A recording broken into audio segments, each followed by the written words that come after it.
Elevate your aspirations, guaranteed placements and higher salary packages. Admissions open at St. Mother Teresa Engineering College, the best institution in Thoothukudi district. நகர்ப்புற மேம்பாட்டிற்கான மிகப்பெரிய திட்டம் மத்திய அரசின் வருவாயில் மாநிலங்களுக்கான வரி பகிர்வின் பங்கை 50 விழுக்காடு உயர்த்த வேண்டும் என்பது போன்ற முக்கிய கோரிக்கைகளை டெல்லியில் நடைபெற்ற நிதி ஆயோக் கூட்டத்தில் தமிழக முதலமைச்சர் மு.க. ஸ்டாலின் வலியுறுத்தியிருக்கிறார்.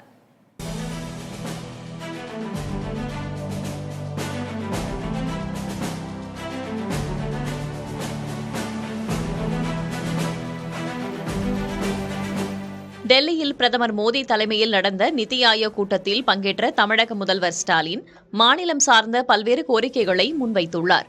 குறிப்பாக வரி பகிர்வு விவகாரம் தொடர்பாக பேசியுள்ள முதல்வர், மத்திய அரசின் வருவாயில் மாநிலங்களுக்கான வரி பகிர்வின் பங்கை 50 விழுக்காடு உயர்த்த வேண்டும் என கேட்டுக் கொண்டார்.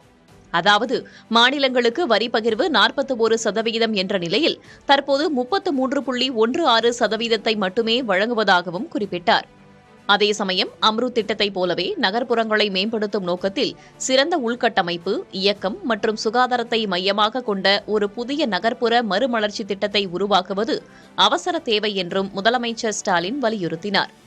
மத்திய அரசு நதிகளை தூய்மைப்படுத்துவதில் ஆர்வம் காட்டி வருவதை சுட்டிக்காட்டி பேசிய முதல்வர், தமிழகத்தில் உள்ள காவிரி, வைகை, தாமிரபரணி உள்ளிட்ட முக்கிய நதிகளை சுத்தம் செய்து மீட்டெடுக்கும் திட்டம் தொடர்பாகவும் கூட்டத்தில் பேசியுள்ளார்.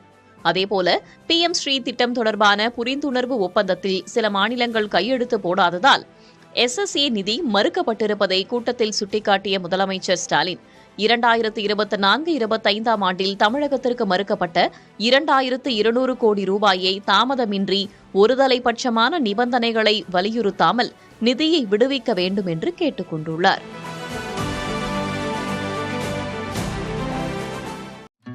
Elevate your aspirations, guaranteed placements and higher salary packages. Admissions open at St. Mother Teresa Engineering College, the best institution in Thoothukudi district.